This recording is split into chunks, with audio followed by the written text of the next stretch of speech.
Voici donc dans cette nouvelle leçon pour recréer dans un premier temps donc la barre de navigation mode OpenIA. Ensuite, on fera donc les autres sections.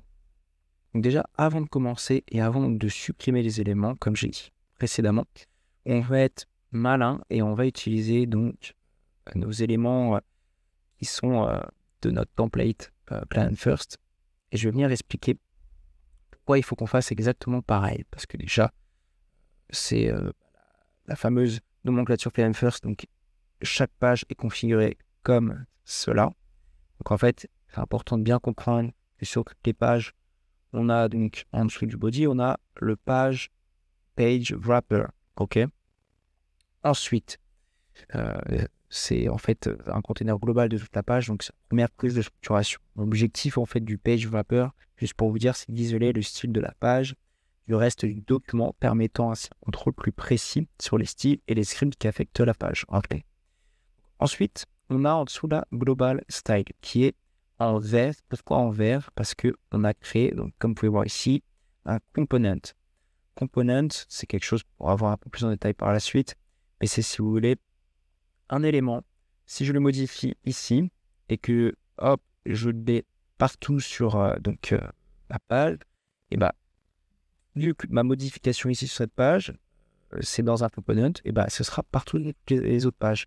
Les components, ça permet de faire ça permet de modifier. Et en même temps, d'être sûr que sur toutes les autres pages, c'est modifié. Ça peut être très utile d'ailleurs pour des boutons, des choses voilà, où on sait que ça va être des éléments centraux, mais ça peut être des variables et qui peuvent être modifiables à tout moment. Et donc, ça évite de revenir sur chaque page et tout modifier. C'est très, très important, mais ça, on verra aussi un peu plus en détail par la suite.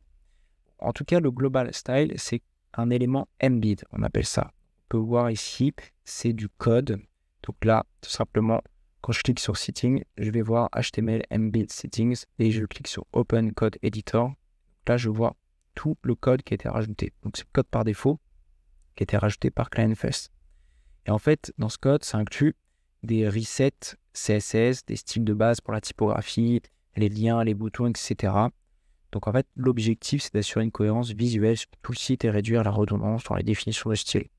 C'est pareil, je ne vais pas vous expliquer à quoi ça sert, mais on pourra peut-être un peu plus creuser ces informations dans d'autres modules. Donc hop, je reviens ici. Donc on a effectivement dedans Global Style, on a la barre évidemment de navigation, donc très importante. Donc, c'est pas dans le main wrapper, on peut voir ça à l'extérieur. Et on aurait aussi le footer qui serait donc en dessous du main wrapper, tout en bas. OK. Ensuite, on a donc le main wrapper à chaque fois. Là, voilà, je clique dessus. Donc là, c'est une div, tout simplement. On voit bien d'ailleurs que le tag, c'est main. Et donc, en fait, là, l'objectif, c'est d'englober tous les contenus principaux de la page. Donc, excluant, comme je dis, les headers et le footer. Et autres éléments, par exemple, qui apparaissent sur toutes les pages, comme le global style. Donc, l'objectif, c'est vraiment de séparer le contenu principal des autres sections récurrentes, facilitant ainsi la gestion du layout et du design spécifique à chaque page. Client First, c'est toujours comme ça, c'est figuré comme ça. Et en plus, c'est mieux pour le SEO aussi de bien dire que main wrapper, c'est bien specify the main content of a document. Ça permet au petit robot Google d'aller vérifier et savoir que c'est les informations importantes dedans. Ensuite, quand j'ouvre le main wrapper, on a toujours aussi un peu la même structure. On a donc une section.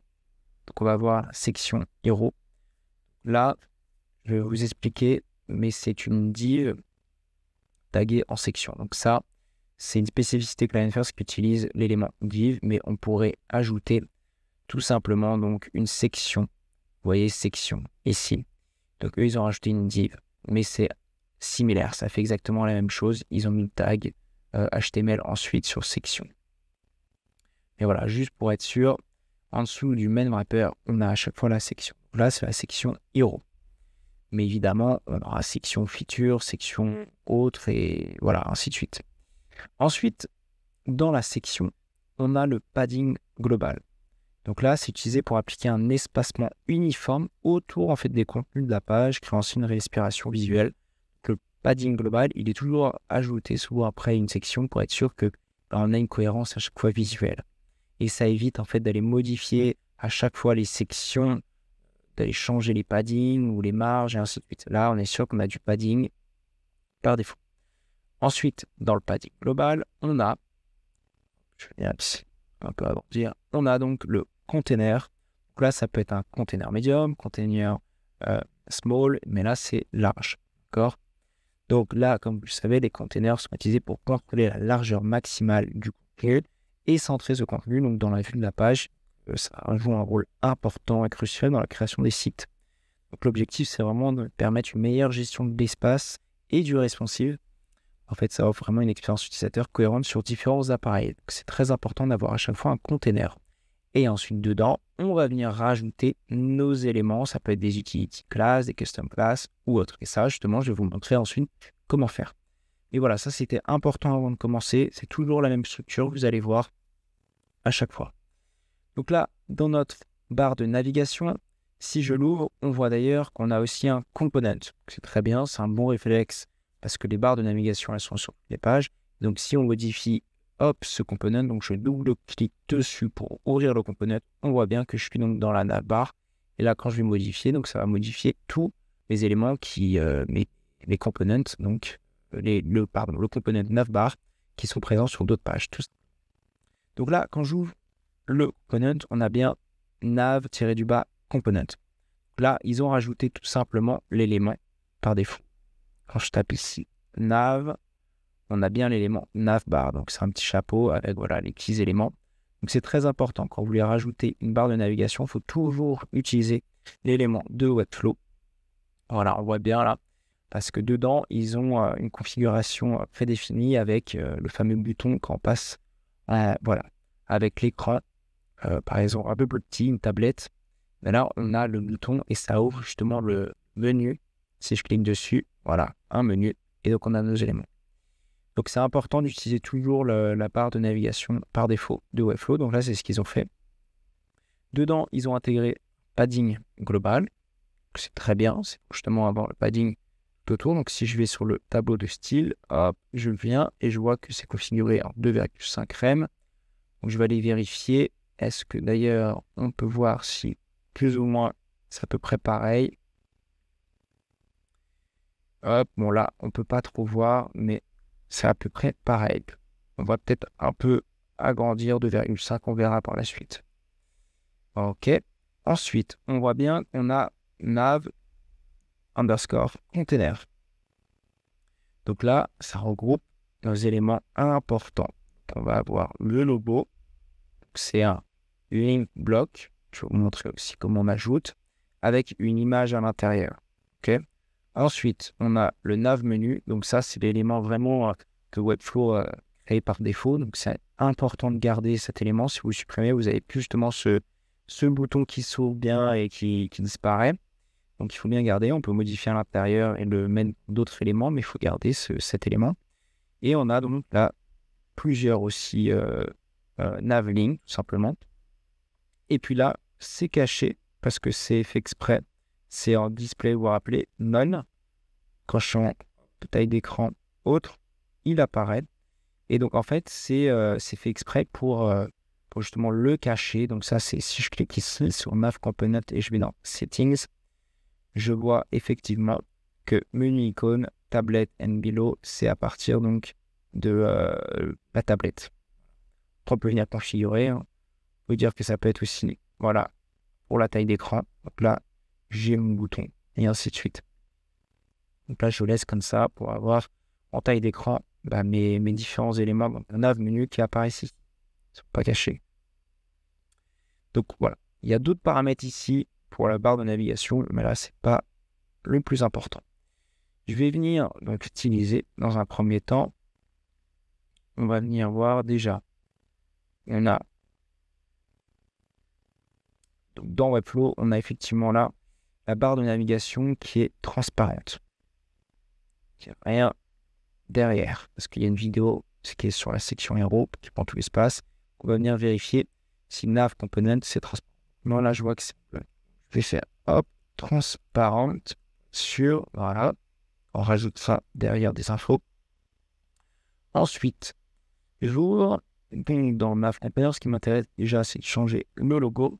Donc là, on a un link block, comme on a nommé nav-underscore runs. Donc ça, c'est par défaut, c'est très bien.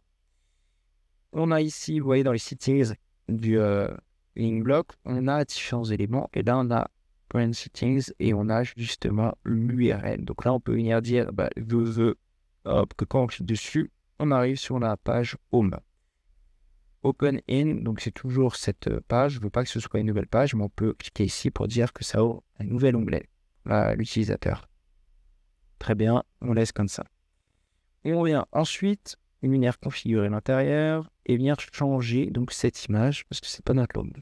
Donc soit on clique ici sur les petits paramètres, soit je vais dans Settings et là je vois Image, Settings, Replace Image. Et donc je clique dessus et je vais venir chercher donc notre logo. Il y a plusieurs logos, on va prendre celui-là, c'est très bien. Super. Ensuite, dans Nav menu. Donc là, on va venir styliser, donc c'est très bien. On garde un petit peu la forme, mais on va venir modifier parce qu'on voit bien que là, on a des éléments à gauche et des éléments à droite avec un petit espacement. On peut voir. Donc c'est deux blocs avec évidemment des drop-down, on appelle ça. C'est des éléments, quand je vais cliquer dessus, hop, voilà, il y a des éléments qui s'affichent, donc il y a une animation en plus. Ok, donc là, ce qu'il nous faut, c'est nav menu, qu'on est dedans, donc on va dire deux blocs qui répartissent nos éléments. Donc pour ça, je reste sur nav menu pour ajouter donc une div, soit je vais là cliquer sur add element et j'ajoute la div, soit je fais le raccourci commande E sur Mac, voilà, et j'arrive dessus. Je cherche div, je clique ici, et donc j'ai bien la div qui apparaît en dessous. Donc l'élément parent, c'est bien en nav menu. Donc ce que je veux, hop, si je veux la remonter, je vais dire, tiens, je vais avoir, hop, un nav underscore menu, underscore ligne dedans. Ça, je vais venir supprimer parce qu'on va venir styliser. Parce que là, je vois, on a seulement, voilà, un lien ici, sinon c'est que des drop-down. Okay. Donc ce que je vais faire, déjà, c'est venir mettre une classe. On va faire nav, tirer du bas, menu. Et on va mettre, par exemple, tirer wrap. Voilà. Pour dire que ça enveloppe d'autres éléments. Dedans, ben, on va rajouter drop-down. Donc je fais commande E. Ok. Et je tape drop-down. Je cherche un élément. Super.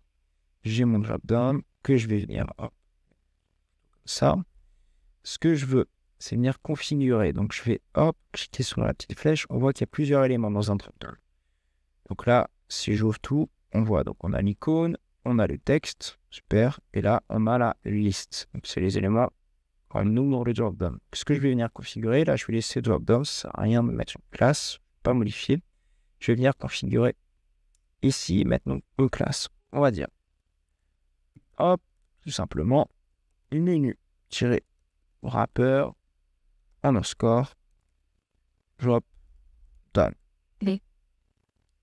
Voilà.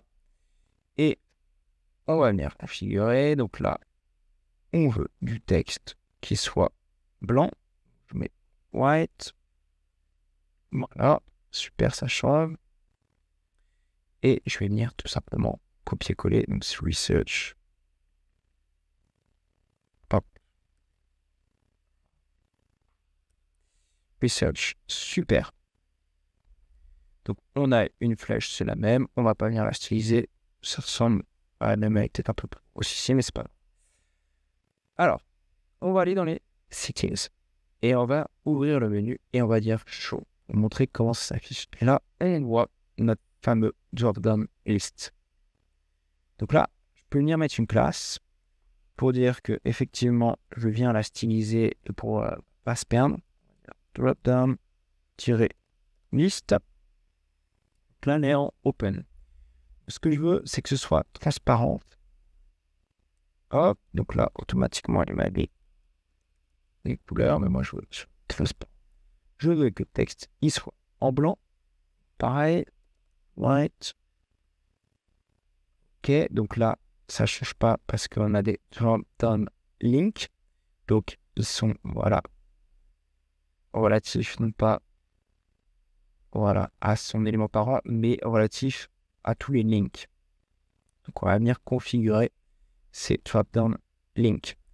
On va venir les configurer, en fait, comme notre, voilà, comme notre nav menu link.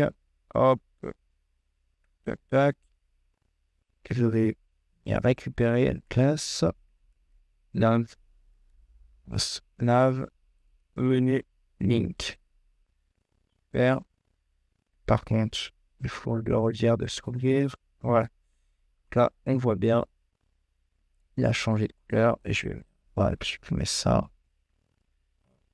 Et je fais donc CTRL-C, CTRL-V sur l'élément pour les intégrer. Donc là, on voit bien qu'on a une sorte de transparence d'ailleurs qui est rajoutée. Et donc, c'est pas ce qu'on veut sur les éléments. Donc, je vais regarder pourquoi on a cet effet-là. Hop, hop, hop. Je vérifie. Tac. Yes. Hop. Et on va simplement venir copier-coller. C'est pas très grave. Pour la couleur, c'est limite mieux. Ce soit pas forcément blanc. On va mettre overview. Bien différencier justement ça lien. Hop. Et je vais venir me fermer un drop-down list. Voilà, super. Bon, là, on voit bien qu'il y a un petit écart. Pourquoi? Donc, menu wrapper drop-down.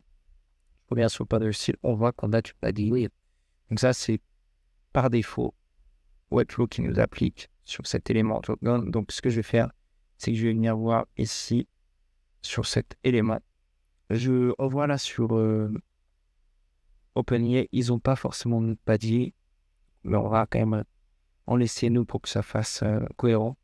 Mais on va le réduire. Donc là, dans mon drop-down, je viens ici, mon menu va perdre drop-down. Je vois donc effectivement qu'on a 40 de padding exprès, donc ça c'est Webflow qui configure pour avoir l'espacement avec donc notre tout simplement la petite icône. Donc on va laisser 40, mais on va mettre tout en rem 40. Mettre divisé par 16 rem. Et là par contre 20, on va mettre plutôt 15 divisé par 16 rem en haut et en bas. J'appuie sur créer, et là je mets 15 rem divisé par 16, par 15 pixels divisé par 16 et en rem. Voilà, c'est mieux. Comme ça, c'est cohérent partout. Et hop, on va mettre pareil. Donc là, c'est plutôt 0, 9, 375. Donc là, on va mettre pareil. Non pas un rem, mais 0, 9, 375. Voilà, comme ça, on met les mêmes éléments. C'est super. Donc là, ce que je vais faire, c'est que, hop, je viens fermer. Je vais venir dupliquer. Donc, soit je fais CTRL-C, je reviens sur mon élément parent, je fais CTRL-V. Automatiquement, voilà, ça me les rajoute. Hop, hop. Donc, il y en a 1, 2, 3, 4 et un lien. Il y a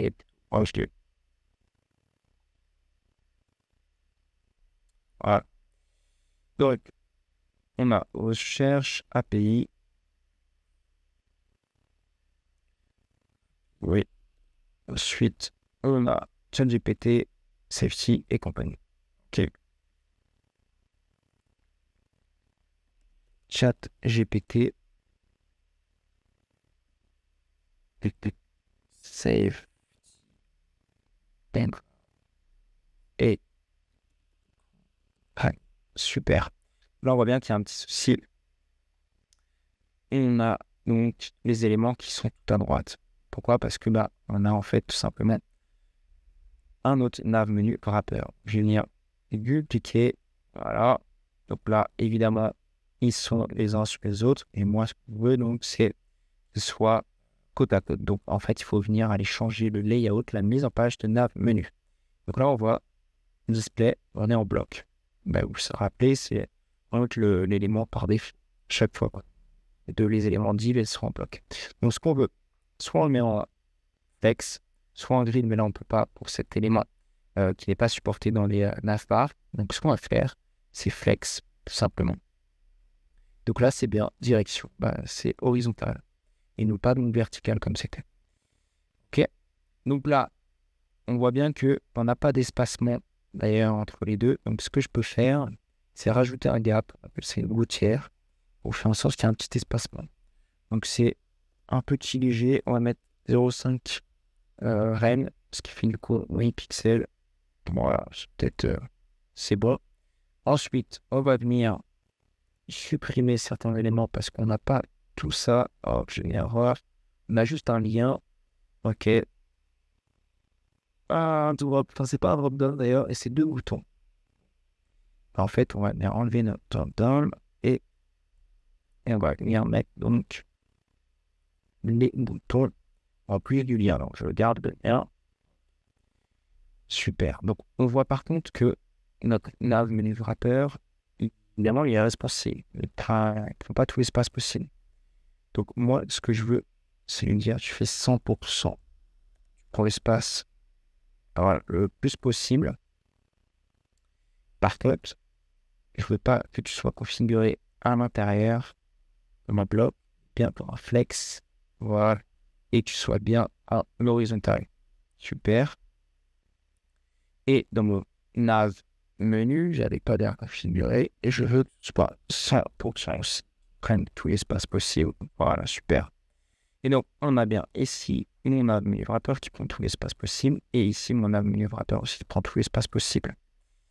Donc là-dedans, je vais venir rajouter bouton. Donc, hop, je clique sur commande E et je tape bouton et là, j'ai mon élément. Super. On vient mettre la classe qu'on avait déjà configurée dans la style guide. C'est bon, c'est configuré. On vient voir d'ailleurs pas très bien centré. Même pour ça, on va mettre en mode flex.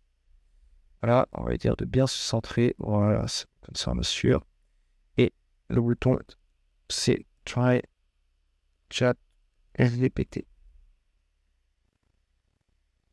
Voilà, et il y a une petite icône en plus dedans.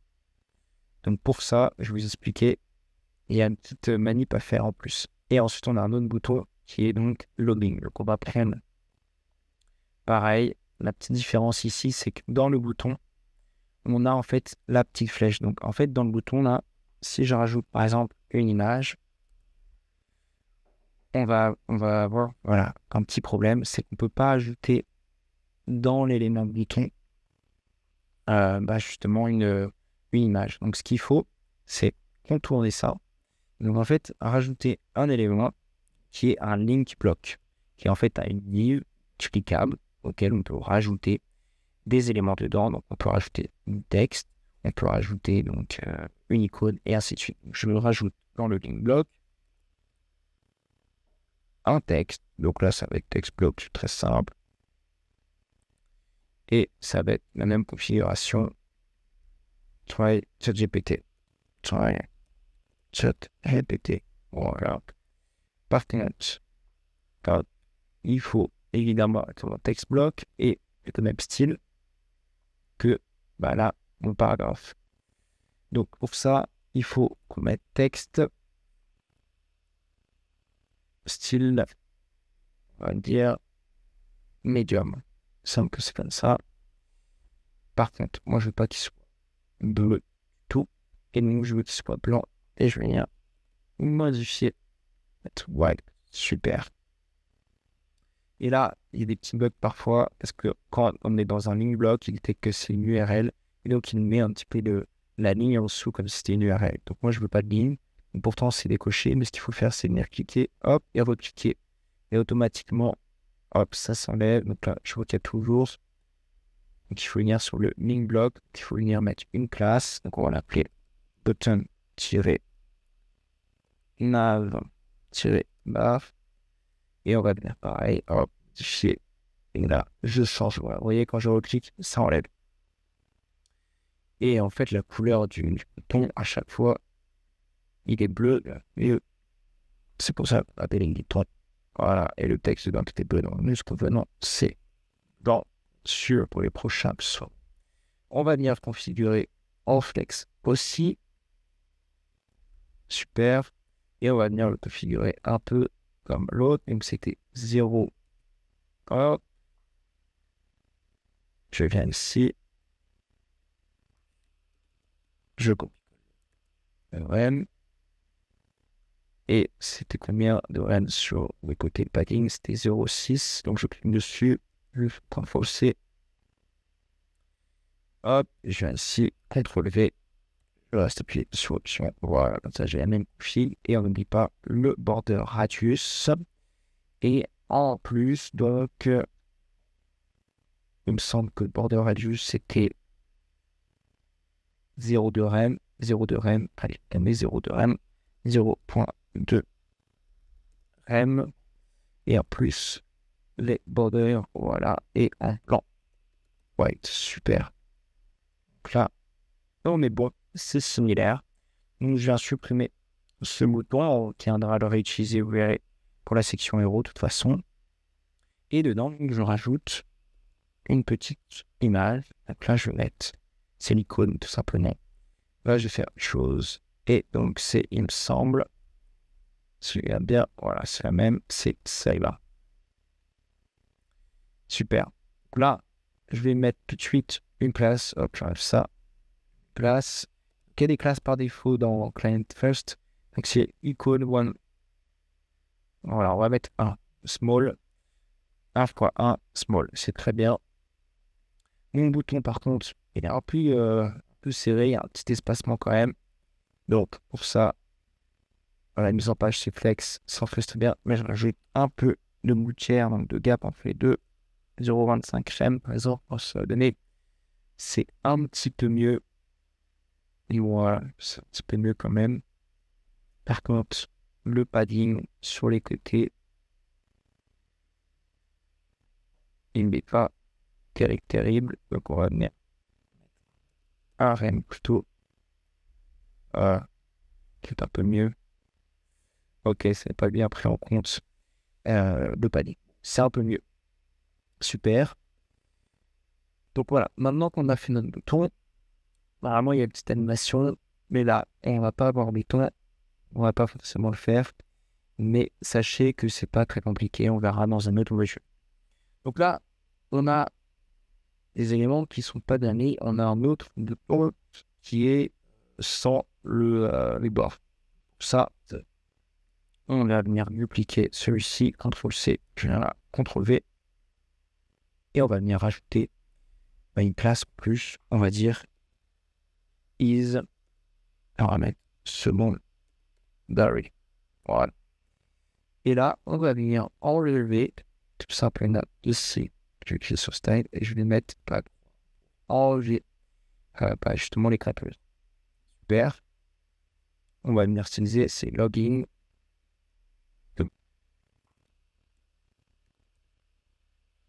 Voilà.